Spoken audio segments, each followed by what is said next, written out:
మీరు ఇంజనీరింగ్ చేశారా? జాబ్స్ కోసం సెర్చ్ చేస్తున్నారా? 3600 మందికి పైగా స్టూడెంట్స్ కి జాబ్స్ వచ్చేలా చేసిన code Gyan 100 days software course లో జాయిన్ అవ్వండి. మీ కెరియర్ ని బిల్డ్ చేసుకోండి. Welcome to Suman TV. నేను మీ సుమన్ టీవీ నాగ్.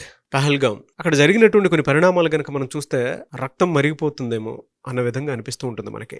ఇవాళ చాలా మంది ప్రాణాలు కోల్పోవడం జరిగింది. నేనైతే ఇక్కడుండి ఒక మాట చెప్పగలుగుతాను. మనిషిని చంపేటువంటి ఏ ధర్మమైనా సరే, ఏ మతమైనా సరే, అది ఉన్మాదంతోనే సమానం. ఒక మనిషి ఇంకో మనిషిని చంపుతున్నాడు అని అంటే అది ఉన్మాదం. అది అందులో ధర్మం లేకుండా మనిషి బిహేవ్ చేస్తున్నాడు విచ్చలవిడిగాని అని అంటే దాన్ని మనం క్షమించరానటువంటి నేరం అది. సో ఇవాళ జరిగినటువంటి ఇన్సిడెంట్కి మనకు చూస్తే అక్కడ ఉన్న ప్రతి ఒక్కరి ప్రాణం ఇవాళ వెలకట్టలేనిది. అలాంటి సంఘటన జరిగింది. సో దీని వెనక ఉన్నటువంటి కారణం ఏంటి, ఎందుకు అలా జరిగింది, ఏం జరిగింది, ఫర్దర్గా ఏ విధంగా ఉండే అవకాశం ఉంటుంది అనేది ఈరోజు మనతో పాటు హైకోర్టు అడ్వకేట్ అలగరి రవీంద్రనాథ్ గారు ఉన్నారు. అది వారి మాట్లాడి తెలుసుకుందాం. Hello sir. హాయ్ అండి నాగరాజ్ గారు. ఇలాంటివి మనకి కొత్త కాకపోవచ్చేమో కానీ టెక్నాలజీ పెరిగిన తర్వాత కూడా ఇలాంటిది ఒకటి జరుగుతుంది అని అంటే ఎక్కడ మనం వెనకబడిపోయి ఉన్నాము. అట్ ద సేమ్ టైం ఈ ఇన్సిడెంట్ జరగడం వెనక గల ప్రధాన కారణాలు ఏంటి? నిజంగా దేశం మొత్తం ఇవాళ గుట్టలుగా ఉన్నటువంటి ఆ పడిపోయి ఉన్నటువంటి శరీరాలను చూస్తూ ఉంటే మనసుకు ఎంత బాధాకరంగానో, రక్తం మరిగిపోయేంత ఆవేశం వచ్చేస్తుందండి. అంత దారుణంగా ఉంది. అసలు ఈ ఇన్సిడెంట్ జరగడం వెనక గల ప్రధాన కారణాలు ఏంటి అసలు, అంటే ఎలా జరిగింది అసలు ఇది? నాగరాజ్ గారు, ఏప్రిల్ 22 ఆ రోజు మంగళవారం. అన్ని రోజుల్లాగే ఆ రోజు కూడా తెల్లారింది. ఉదయం 10:45 ప్రాంతం. పెహల్గాం అనే ప్రాంతం. ఇది అనంతనాగ్ డిస్ట్రిక్ట్లో ఉంటుంది. అనంతనాగ్ నుంచి సుమారుగా 45 కిలోమీటర్ల డిస్టెన్స్, శ్రీనగర్ నుంచి 90 కిలోమీటర్ల డిస్టెన్స్ ఉంటుంది. ఈ పెహల్గాం పేరు చూడండి, విచిత్రంగా ఉంటుంది. పెహల్ అంటే ముందు ఉన్నటువంటి గ్రామం, గాం అంటే గ్రామం, ముందు ఉన్నటువంటి గ్రామం. దేనికి ముందున్నది? అమర్నాథ్ యాత్రకు వెళ్ళే ప్రయాణికులందరూ కూడా, ఎవరైతే యాత్రికులు ఉంటారో వాళ్ళందరూ కూడా మొదటిది ఈ పెహల్గాం. ఉదాహరణ చెప్తా చూడండి. తిరుపతి వెళ్ళేటప్పుడు మనం దేవుని గడప అంటాం. కడపని యాక్చువల్గా కడప కాదు, గడప ఆ ఊరి పేరు. అదేవిధంగా ఎలాంటి వెంకటేశ్వర దగ్గరికి వెళ్ళేటప్పుడు కడప ప్రాంతం యాక్చువల్గా దాని పేరు కడప కాదు, గడప. ఎలా ఉంటుందో మనకు ఉన్నటువంటి శ్రీనగర్లో ఉన్నటువంటి అమర్నాథ్ యాత్రకు వెళ్ళాలంటే ముందుగా ఉన్నటువంటి ఈ పహల్గాం అన్నటువంటి ఈ ప్రాంతాన్ని టచ్ చేయాలి. పెహల్గాం అంటే అమర్నాథ్ యాత్రకు వెళ్ళడానికి ముందున్నటువంటి గ్రామం, అంటే ముందున్న గడపని ఎలా అంటామో అటువంటిది. ఇది యాక్చువల్గా బైసన్ వ్యాలీలో ఉంటుంది. నేను 2 సందర్భాల్లో వెళ్ళడం జరిగింది. నేను 2019లో ఒకసారి అమర్నాథ్ యాత్రకు వెళ్ళాను. ఆ సందర్భంలో పెహల్గాంలో మేము కూడా అక్కడ విజిట్ చేయడం కూడా జరిగింది. ఇది యాక్చువల్గా కంప్లీట్గా మైదాన ప్రాంతం. ఈ బైసన్ వ్యాలీ అంతా కూడా మైదానంగా ఉంటుంది. అద్భుతంగా ఉంటుందండి. దీన్ని యాక్చువల్గా ఇండియన్ స్విట్జర్లాండ్ అంటారు. స్విట్జర్లాండ్ ఎలా ఉంటుందో అంత దీనిగా ఉంటుంది. చాలా టూరిజం ప్యాకేజెస్ ఉంటాయి. దాల్ లేక్ కూడా దగ్గరగా ఉంటుంది. అక్కడ దగ్గరగా ఉంటుంది. శ్రీనగర్ దగ్గరలో దాల్ లేక్ ఉంటుంది. ఒక 90 కిలోమీటర్ డిస్టెన్స్లో. శ్రీనగర్ నుంచి ఇక్కడికి సుమారుగా ఒక 2.5 అవర్ జర్నీలో మనం పహల్గాంకి వచ్చేయచ్చు. అమర్నాథ్ యాత్ర వెళ్ళాలంటే కంపల్సరీ పహల్గాం వెళ్ళకుండా మనం అమర్నాథ్ యాత్రకి వెళ్ళాం. కశ్మీర్ భాషలో ఈ పహల్గాం అన్నది ఏంటంటే, పెహల్ అంటే యాక్చువల్గా వాళ్ళకి గొర్రెలు. ఈ గొర్రెలన్నీ కాచుకుండేవారు. ఆ గొర్రె యొక్క తెలిసిందే కదా మనకి. అమర్నాథ్ యాత్రలో కూడా అమర్నాథ్ గుహ బయటకు వచ్చిందంటేనే ఒక గొర్రె వెళ్తుంటే అందరూ కూడా చూడడానికి వెళ్ళారు. అక్కడ అమర్నాథ్ గుహ బయలుపడింది. ఇంకొకటి ఏంటంటే, మనకి కాశ్మీర్లో పహల్గాం అంటే ఎద్దులనే భాష కూడా వస్తుంది. ఎద్దులంటే యాక్చువల్గా శివుడు, మన పురాణ కథనం ప్రకారం శివుడు పహల్గాం అనే ప్రాంతం దగ్గర తన ఎద్దును నిలిపి ఉంచి తను పూర్తిగా ఆ గుహలోకి వెళ్ళి తపస్సు చేసుకుంటే ఒక చారిత్రక ఐతిహ్యం కూడా ఉంది. అంటే ఇది చాలామంది అంటే హిందువుల మనోభావాలకి పహల్గాం అన్నటువంటి ప్రాంతం ఏదైతే ఉందో ఎంతో ఒక వైదికమైనటువంటి, ఒక ధార్మికమైనటువంటి ఒక అనుసంధానాన్ని కలిగి ఉంటుంది ఈ పహల్గాం అనే ప్రాంతం. అక్కడ ఆ ప్రకృతి సౌందర్యాన్ని చూస్తాం, చాలా అద్భుతంగా ఉంటుందండి. మనం ఆ విడిచి ప్రాంతాన్ని మనం వెనక రావాలనిపించదు. వరుధిని ప్రవర మనుచరిత్రలు చదివినట్లయితే వరుధిని ప్రవర చరిత్రలో ఎలా ఉంటుంది హిమాలయ సౌందర్యాలంటే కూడా బహుశా ఈ యొక్క పహల్గాం ప్రాంతాన్ని చూస్తే ఆ రోజు అలసాని పెద్దనగా రాసిన మనుచరిత్ర అలా ఉంటుందేమో అనిపిస్తుంది. అంటే ఈ యొక్క కథలు, పుస్తకాలు ఎన్నో రకాల మనం ఈ కావ్యాలు చదివిన తర్వాత పహల్గాంకి వెళ్తే ఒక తెలియని, ఒక అనిర్వచనమైన అనుభూతి మనకు వస్తుంది. ఈ ముఖ్యంగా తెలుగు సాహిత్యకారులు శ్రీనాథుడు మొదలుకొని ఎంతోమంది అద్భుతంగా వర్ణించారు హిమాలయ సౌందర్యాలు. అందులో పహల్గాం చూస్తే ఇలా రాశారని అనిపిస్తుంది. మీకు పాత సినిమాలు చూసినట్టయితే చిరంజీవి సినిమా ఉంటుంది, కాశ్మీర్ లోయలో కన్యాకుమారిలో ఒక పాట కూడా ఉంటుంది. ఆ షూటింగ్ స్పాట్ కూడా పహల్గాంలో జరిగింది. అనేక పాటలు, చాలా పాటలు షూటింగ్స్ ప్రాంతంగా ఉన్నటువంటి పహల్గాం. అంటే పహల్గాం అన్నది శ్రీనగర్ తర్వాత పహల్గాం అన్నది చాలా చిన్న గ్రామం. ఒక సుమారుగా 2011 లెక్కల ప్రకారం ఒక 6,000 మంది జనాభా ఉన్నటువంటి ఒక ప్రాంతం. నేను కాస్త చాలా ఎక్కువగా చెప్పానేమో. విషయం అయితే పహల్గాం గురించి ఎంత మాట్లాడుకున్నా తక్కువగానే ఉంటుంది. అటువంటి ప్రదేశంలో ఉదయం 10:45 ప్రాంతం ఎంతోమంది టూరిస్టులు వచ్చారు. 2019లో మనకి కాశ్మీర్కి ఏం చేశారంటే ప్రత్యేక ప్రతిపత్తి తీసేశారు. చాలామంది టూరిస్టులు వెళ్తున్నారు. అదే క్రమంలో భాగంగా మార్నింగ్ 10:45 అవుతుంది. అప్పుడప్పుడే మంచు తెరలు వదులుతున్నాయి. ఎండాకాలం కాబట్టి తొందరగా తెల్లారింది అక్కడ కూడా. ఇమ్మీడియట్‌గా టూరిస్టులు అందరూ వచ్చి చిన్న చిన్న పాపలతోటి కేరింతలు కొడుతూ ఆ మైదాన ప్రాంతంలో బైసన్ వేలలో వెళ్తుంటే, ఇదే సమయంలో అక్కడ ఎక్కువగా దేనికి వెళ్తారంటే ట్రక్కింగ్ చేయడానికి వెళ్తారు. ట్రక్కింగ్ షూట్స్ పెట్టి ముఖ్యంగా ట్రక్కింగ్ చేసే వాళ్ళకి అద్భుతమైన టూరిస్ట్ స్పాట్. అక్కడ గైడ్స్ ఉంటారు. మనకు చాలామంది గైడ్స్ నేపాలీ అంటే కాశ్మీర్ గైడ్స్ కొంతమంది మఫ్లర్లు ధరించి మన దగ్గరికి వస్తారు. ఎలా వెళ్ళాలి, ఎక్కడికి వెళ్ళాలి కూడా వాళ్ళు చెప్తూ ఉంటారు. ఈ టూరిస్ట్ స్పాట్ బస్సులు ఆగాయి. అందులో ఒక బస్సు తెలుగు వాళ్ళతో ఉన్న బస్సు ఆగింది. మహారాష్ట్ర, గుజరాతీలతో ఉన్న మరొక బస్సు ఆగింది. ఈ 3-4 బస్సులు ఆగంగానే అక్కడ ప్రాంతంలో మెల్లమెల్లగా దిగుతున్నారు. ఎర్లీ మార్నింగ్ అది 10:45. అప్పుడప్పుడు చిన్న చిన్న షాప్స్, చాలా చిన్న ఊరండి. 6,000 మంది జనాభా ఉన్నటువంటి గ్రామం అంటే అర్థం చేసుకోండి ఎంత చిన్నగా ఉంటుందో. మనలాగా ఎక్కువ హెవీ పాపులేషన్ కూడా కనబడదు. నేచర్ ఎక్కువగా కనిపిస్తుంటుంది. ఆ ప్రదేశం 10:45కి దిగారు. కాస్త దిగి ఇంక ఎవరు ఫోటోలు ఆడవాలి, మొబైల్ ఎలా ఫోటోలు తీసుకుందాం, సరదాగా నవ్వుకుంటూ కేరింతలు కొట్టుకుంటూ మార్నింగ్ స్నానం చేసి చక్కగా ఉన్న డ్రెస్సులు చేసుకుంటూ ఆ మైదానంలో నడుస్తున్న ప్రదేశం ఏం జరిగిందంటే ఆ బైసన్ వ్యాలీలో సడన్గా కొంతమంది ఒక కూటమి వాళ్ళు కూడా ఏంటంటే గైడ్లుగా ఉన్నటువంటిది, ఎక్కడైతే ట్రక్కింగ్ చేసే వాళ్ళకి గైడ్లు ఎలా అయితే ఉంటారో అదే షేప్ ఒక మేకవన్నే పులుల్లాగా వచ్చారు. వాళ్ళందరూ కూడా వచ్చి మేము మీకు ఇక్కడ ఎక్కడెక్కడైతే స్పాట్స్ ఉన్నాయో ఆ స్పాట్స్ చూపించడానికి మేము వస్తామని చెప్పి వీళ్ళతో మెల్లగా పరిచయం పెంచుకోవడానికి వచ్చారు. వచ్చిన వాళ్ళు కాస్త ఎప్పుడైతే మైదాన ప్రాంతాలకు ఓపెన్లోకి ఎప్పుడు వచ్చేసారో అంటే చెట్లోనే కాకుండా ఎప్పుడైతే మైదాన ప్రాంతానికి వచ్చేసారో ఇమీడియట్గా వాళ్ళు ఒక్కసారి వాళ్ళు ఉన్నటువంటి ఒరిజినల్ బట్టల్లోంచి వాళ్ళు AK-47 గన్స్, ఎల్ఈడి అంటే ఐఈడి అంటారు. ఐఈడి అంటే అదొక గ్రెనేడ్స్ అనమాట.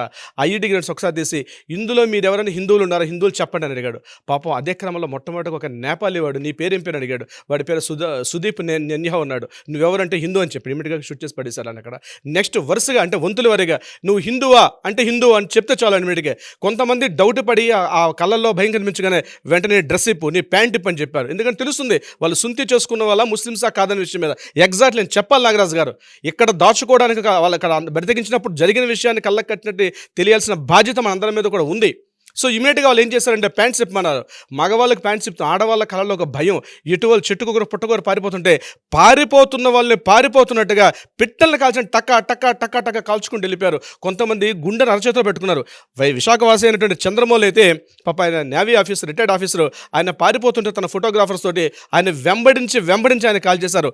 మన విశాఖపట్నం కావలి దగ్గర ఉన్నటువంటి ఒక ప్రాంతంలో మధుసూదన్ రావు ఆయన కూడా పారిపోతుంటే ఆయన్ని కూడా పిట్టను కాల్చినట్టు కాల్ చేశారు.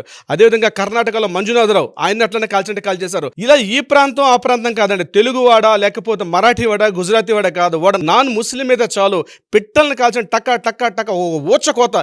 ఎప్పుడో జలియన్వాలా బాగ్ ఉదంతంలో మన పుస్తకాలు చదువుకున్నాం. బహుశా అంతకన్నా దారుణంగా ఉంటుందో మీ సంఘటన. కనిపించిన వాడిని కనిపించినట్టు. అన్నిటికన్నా దారుణం ఏంటంటే ఒక చిన్న 5 సంవత్సరాల పాప బర్త్డే ఆ రోజు జరుపుకుందాం అని తన అమ్మా నాన్నతో కలిసి ఆ రోజు అక్కడికి వస్తే అత్యంత దారుణంగా చిన్న పాప 5 సంవత్సరాల పాపను కూడా చూడకుండా ఆ పాప మీద కూడా పాశవికంగా చంపేశారు. ఇంకొక విషయం ఏంటంటే ఒక భార్య ఒక లవర్స్ కొత్తగా మొన్న ఏప్రిల్ 16నే వాళ్ళకి మ్యారేజ్ డే అయింది. ఏప్రిల్ 16 ఖచ్చితంగా 1 వీక్ కూడా కాల. ఏప్రిల్ 16 వాళ్ళ మ్యారేజ్ డే 1 వీక్ కాలేదు. ఆ ఇద్దరు లవర్స్ కూడా ఆ ప్రాంతం ఉంటే ఇమ్మీడియట్గా అతను కాల్ చేస్తే ఆ అమ్మాయి ఎదురు వెళ్ళి నన్ను కూడా కాల్ చేసేయండి, నన్ను కూడా చంపేయండి అని చెప్పి ప్లాకోలు అన్నప్పుడు లేదు ఈ విషయాన్ని మోడీకి వెళ్ళి చెప్పు అని చెప్పి వాడు ఒక ఉర్దూ భాష కాశ్మీరీ భాష కలగలిసిన ఒక భాషలో మాట అత్యంత పాశవికంగా ఎంత దారుణంగా. ఎప్పుడో మనం రోజా సినిమాలో చూసాం నాగరాజు గారు, అందులో పాట ఉంటుంది చిన్ని చిన్ని ఆశన పాటలో కాశ్మీర్ అందరిని మనకు కనిపిస్తాయి. అంత అద్భుతమైనటువంటి కాశ్మీర్లో రక్తపాతం అనేది తెల్లగా ఉన్నటువంటి ఆ పువ్వుల మీద ఆ చెట్ల మీద మైదానంలో అటువైపు ఉంటే బహుశా మరొకసారి రోజా సినిమా కనిపించినట్టు అనిపించింది. అంటే కాశ్మీర్ అందాల్లో అత్యంత దారుణం. ఇది తెలిసిన కాసేపట్లోనే అంటే సుమారు హాఫ్ అన్ అవర్లోనే ఇమీడియట్గా మెసేజ్ అందింది భద్రతా దళాలకి. ఇమీడియట్గా వాళ్ళు వచ్చేసారు నాగరాజు గారు. అప్పుడు భద్రతా దళాలకి ఇక్కడ ఎవరున్నారంటే 7 మెంబర్స్కి. ఈ 7 మెంబర్స్కి మీ భద్రతా దళాలకి మధ్య ఒక వార్ జరిగింది. కాసేపు ఒక హాఫ్ అన్ అవర్ పాటు కంటిన్యూగా ఎదురు కాల్పులు చేసుకున్నారు. ఆ ఎదురు కాల్పుల్లో 3 స్పాట్లో చనిపోయారు. ఆ వచ్చినటువంటి 7 అవుట్ ఆఫ్ 7 మెంబర్స్లో 3 స్పాట్లో చనిపోయారు. ఒక 4 మాత్రం తప్పించుకొని పొట్టల్లోకి పొదల్లోకి పారిపోయారు. అందరూ కూడా ఆ 4 కూడా పట్టుకునే ఉద్దేశం ఉన్నారు. అయితే ఆ 3 ఆ ఆస్ట్రేలియా తోటాలతో బలైపోయిన తర్వాత వాళ్ళు చనిపోతున్న క్షణంలో వాళ్ళతో మాట్లాడినప్పుడు తెలిసిందంటే వాళ్ళు ద TRF అంటారు. యాక్చువల్ TRF అంటే ద రెసిస్టెన్స్ ఆఫ్ ఫ్రంట్ అనే ఒక పార్టీ అనమాట. అంటే ఇది కూడా హిజ్బుల్ ముజాహిద్దీన్ అదేవిధంగా లష్కర్ ఈ తోయిబా వాళ్ళకి అనుసంధానంగా పనిచేస్తున్నట్టు ఒక ఉగ్రవాద ముఠ. ఎందుకు ఈ దాడి చేశారని చెప్పి అడిగినప్పుడు వాడు చెప్పిన మాటలు వింటే కాసేపు భయాన్ని కలిగించింది.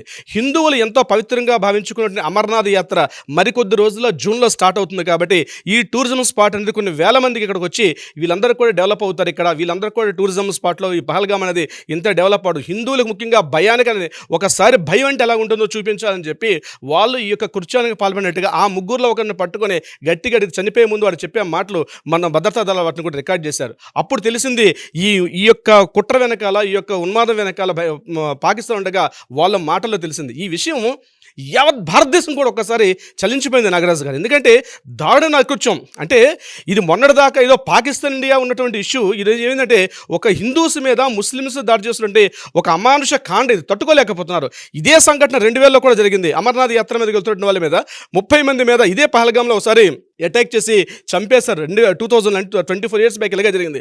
ఎప్పుడెప్పుడు అమర్నాథ్ యాత్ర అవుతున్న ప్రతిసారి కూడా ఏదో ఒక సందర్భాల్లో అటాక్ జరుగుతూనే ఉంది. కానీ మన వాళ్ళు ఇప్పటిదాకా ఓపిక పడుతూ వచ్చారు. కానీ ఈ రోజు ఈ సంఘటన ఏదో జరిగిందో ఏప్రిల్ 22వ తారీఖు ఉదయం 10:45 జరిగిన సంఘటన మాత్రం అత్యంత దారుణం, అత్యంత అమానుషం.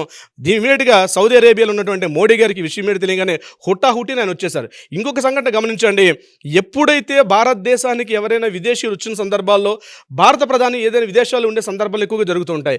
ఈరోజు జేడీ వాన్స్ అన్నటువంటి అమెరికన్ ఉపాధ్యక్షుడు జేడీ వాన్స్ తన కుటుంబ సమేతంగా భారతదేశంలో తన పర్యటన కొనసాగిస్తున్నారు. సౌదీ అరేబియా పర్యటనలో మోడీ గారు ఉన్నారు.